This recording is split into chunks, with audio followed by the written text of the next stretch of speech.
And if you can show the jury that she's lied, juries don't like liars. Trials are about credibility. Trials are about the truth, and juries want the truth. And if you lie to them, they will hold it against you. Blake Lively just got exposed for bribing not only the media, but even attempting to influence judges in court. She went so far as to pressure the legal system to bury damning evidence just to keep up her fake victim act.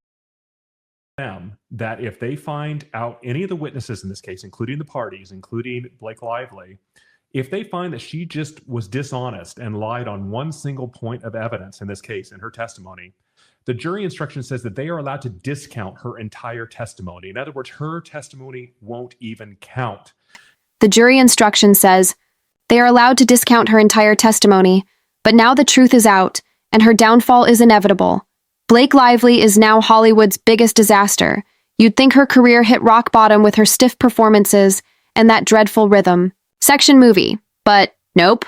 She has dug an even deeper hole. It seems insurmountable. Maybe some PR people and really figure out, is there a path forward and out of this? It seems insurmountable. It seems like this case cannot be settled. But that's true of every case. Every case that goes to litigation is different. It seems like this case cannot be settled. Forget bad acting choices. This time we're talking about full-blown corruption, bribery, and getting caught red-handed in court. You know how celebs usually get away with anything.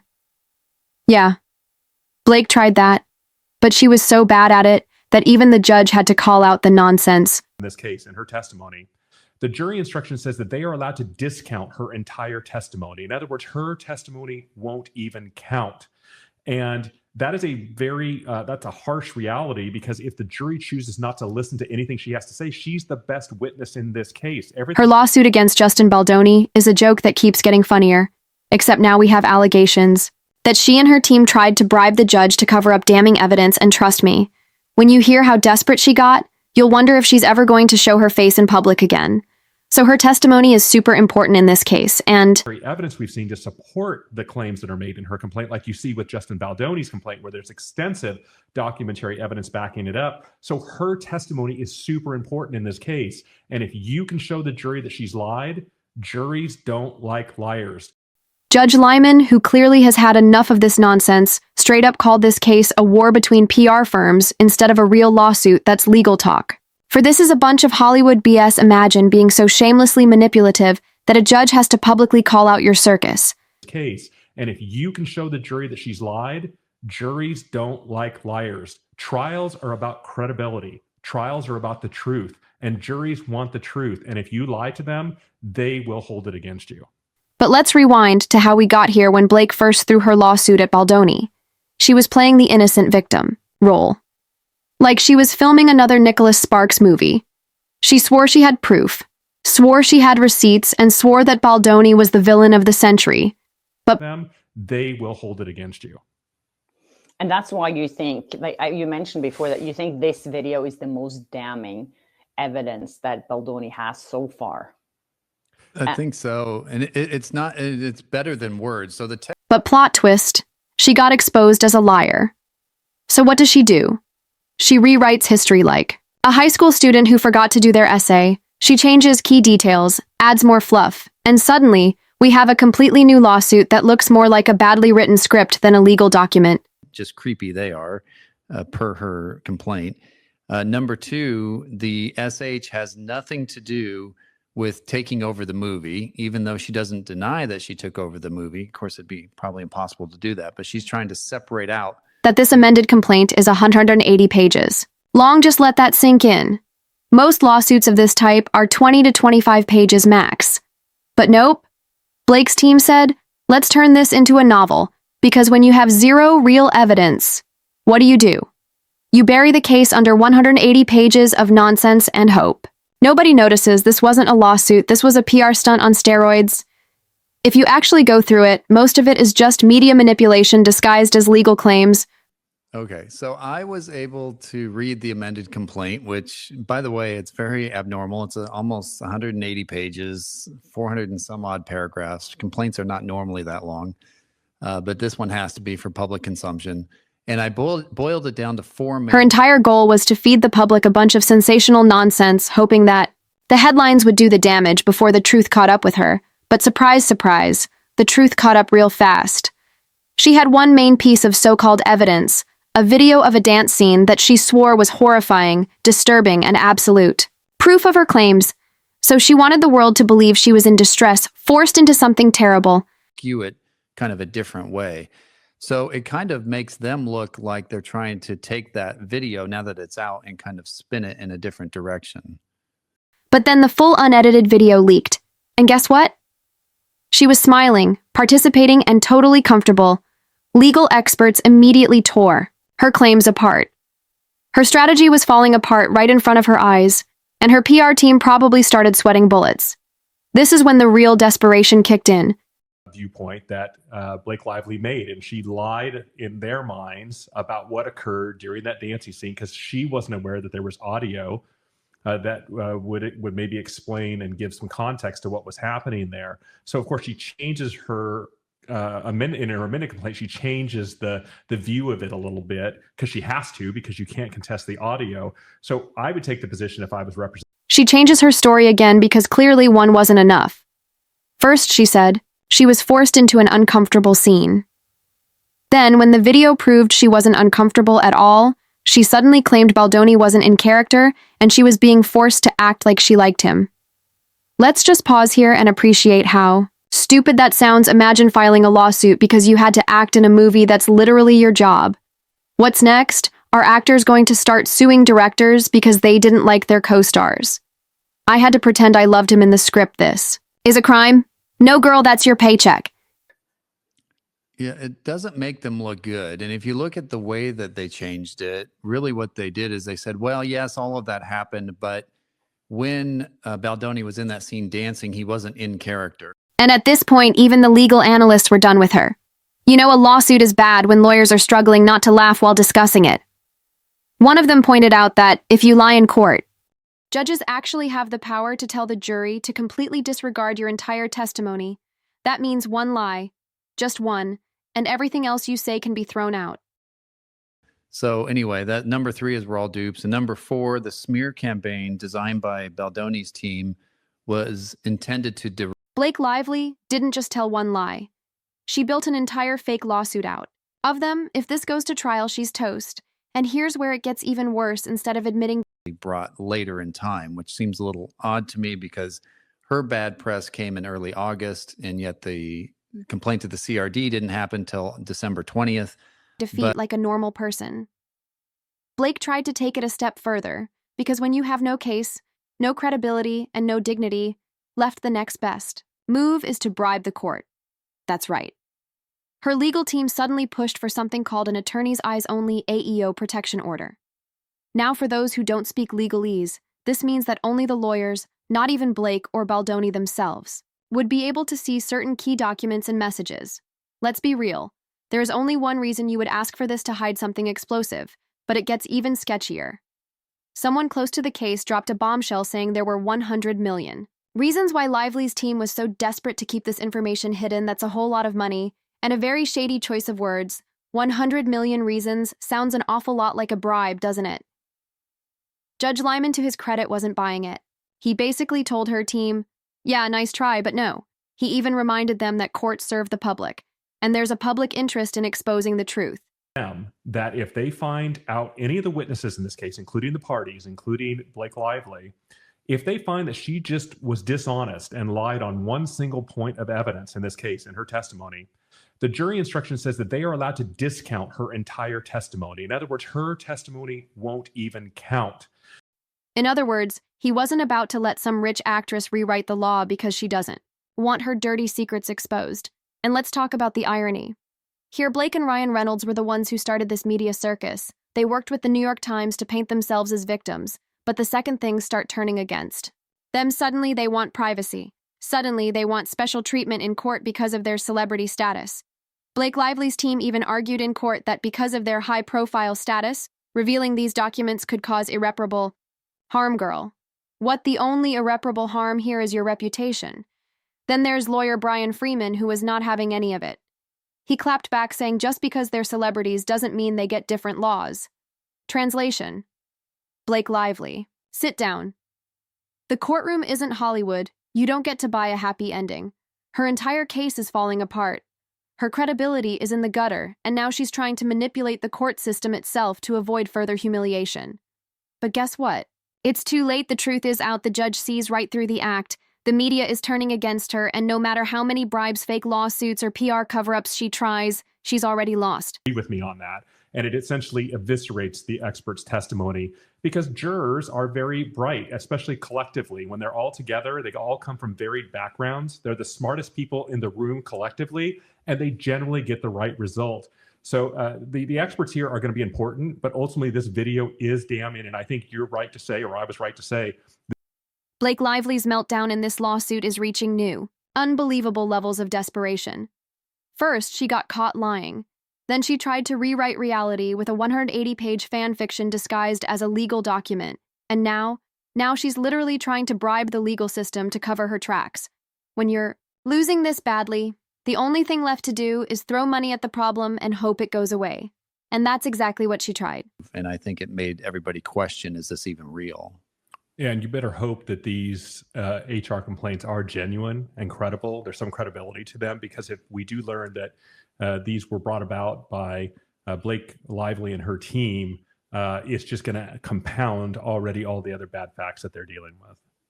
Yeah, and with Blake's team pushed for an attorney's eyes only AEO protection order.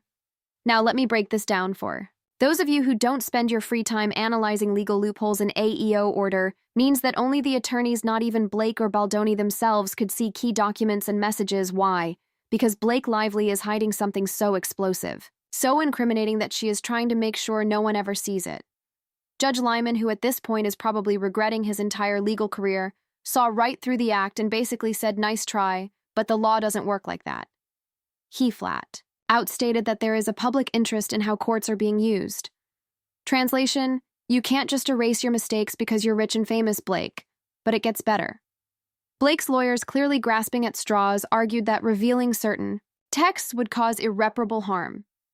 What does that even mean? Irreparable harm to who? Blake? Ryan Reynolds, the entire feminist propaganda machine that propped her up. And if it's that bad, why would a judge let it be covered up? Walk into and you're not quite sure where to start, but you have to start somewhere. And that's what my advice would be. And that would be, we need to reach out to the Baldoni team, and we need to find who the leader is over there, who the... Let's not pretend we don't know what's going on here. Legal expert Brian Freeman absolutely destroyed Lively's team, saying there isn't a different set of laws for celebrities. Oh, but Blake and her people sure think there should be. These Hollywood elites live in a bubble where they get special treatment everywhere. The press protects them.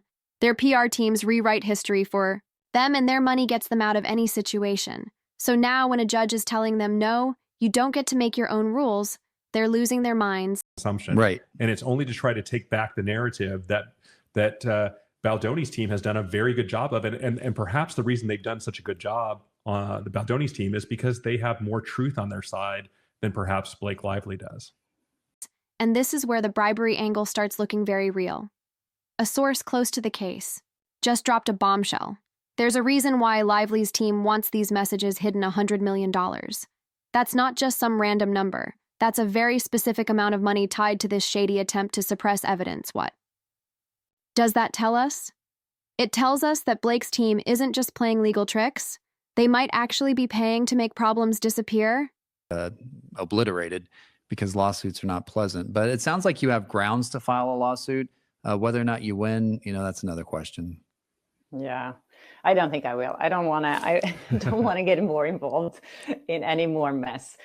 Yeah. Is there anything you want to add? What do you think this lawsuit will go to court? You think 95% chance? If true, this isn't just a Hollywood legal drama. This is full-blown judicial corruption. This is straight up paying for legal protection, paying to keep damning evidence. Secret. Blake Lively isn't just a bad actress. She's a bad criminal mastermind. And let's be real. What's in those messages that's so bad? Because if your evidence makes you look like a victim, wouldn't you want people to see it? You wouldn't be begging the judge to make it disappear. You wouldn't be hiding behind legal technicalities. Speaks 1,000 words, and this video speaks, a million words. So it really is an impactful and powerful piece of evidence that's going to go against Lively, and that's why her deposition is not going to be pretty. Blake. Lively has a lot more to lose than she's letting on, but just when you thought, her PR disaster couldn't get worse. Her team pulled another insane stunt. Enter the Hollywood Reporter's leaked secret witnesses. Apparently, 2 unnamed actresses are allegedly willing to testify against Baldoni. Sounds dramatic, right? But here's the catch. They're not even part of the lawsuit. Yeah. Imagine having key witnesses so powerful, so essential that they aren't even officially involved in the case. Legal analysts immediately called this out as suspicious. If these witnesses were legit, why keep them anonymous? Is it normal to just name anonymous people who will down the line be able to or willing to testify?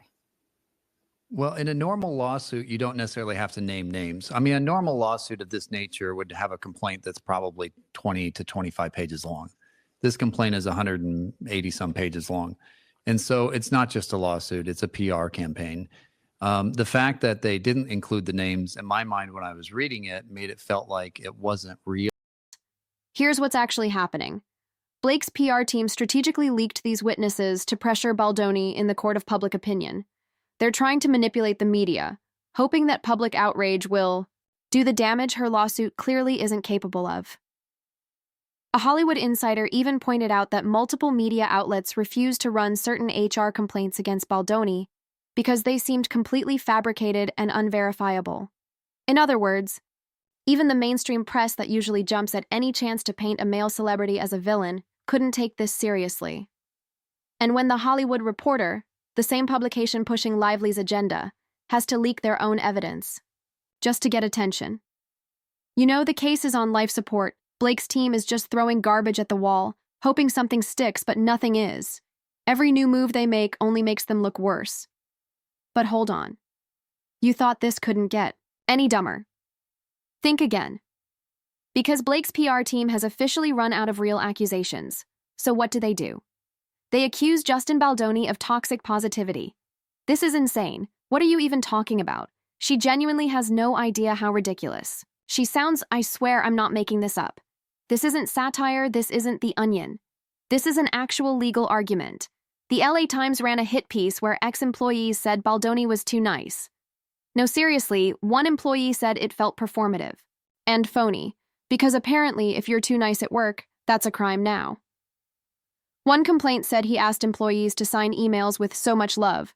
Another complaint said he filmed himself giving clothes to homeless people. Yep, this is where we're at, guys. Hollywood's most desperate PR campaign in history. Both sides are under strict orders to kill each other, and that's what's happening. Both sides are trying to kill each other, and right now, Baldoni's team is winning, hands down. Public opinion is completely behind him. You've got even conservative bloggers. Candace Owens comes to mind. Candace Owens roasted this disaster, saying, imagine living in a world where you can sue someone for being too happy at work.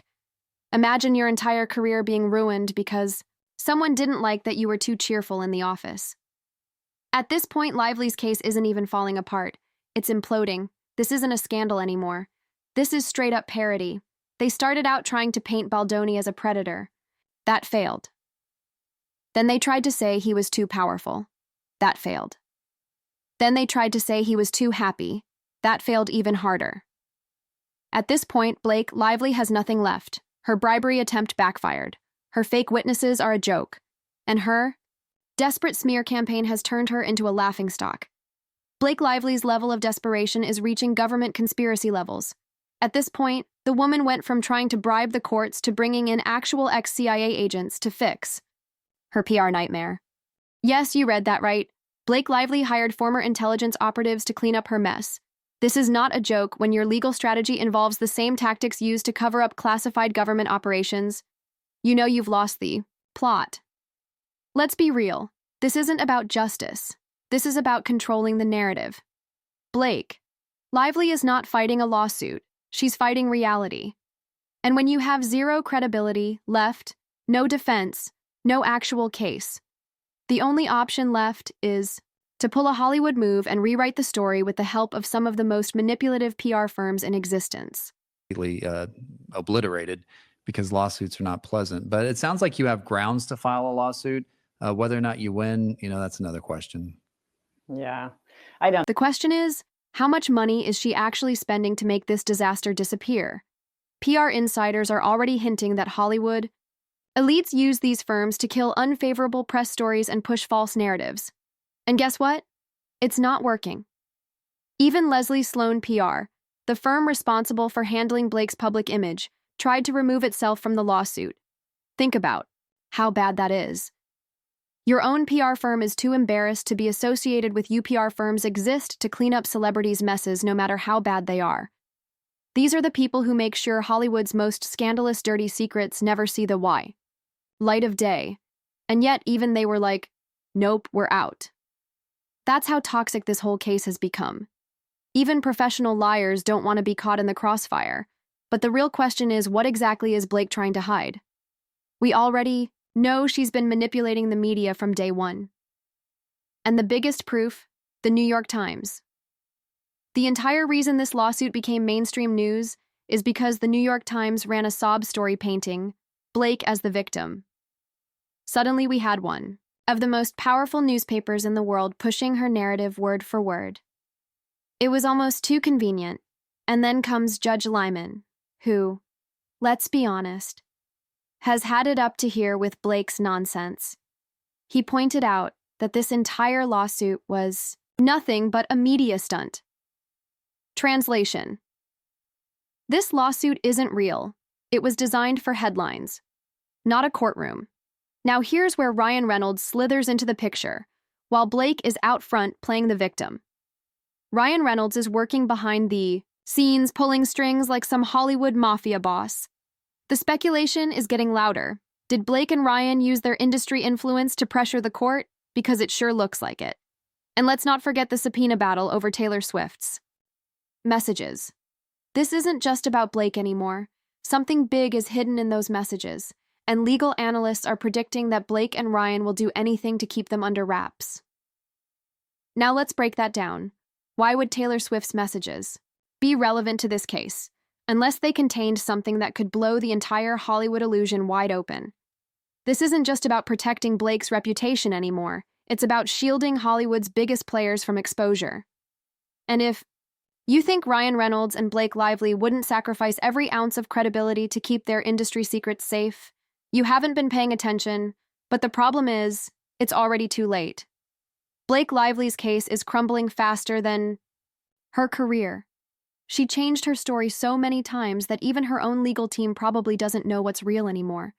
She got caught in lies so obvious that the judge practically rolled his eyes in court, and now she's in full-blown panic mode.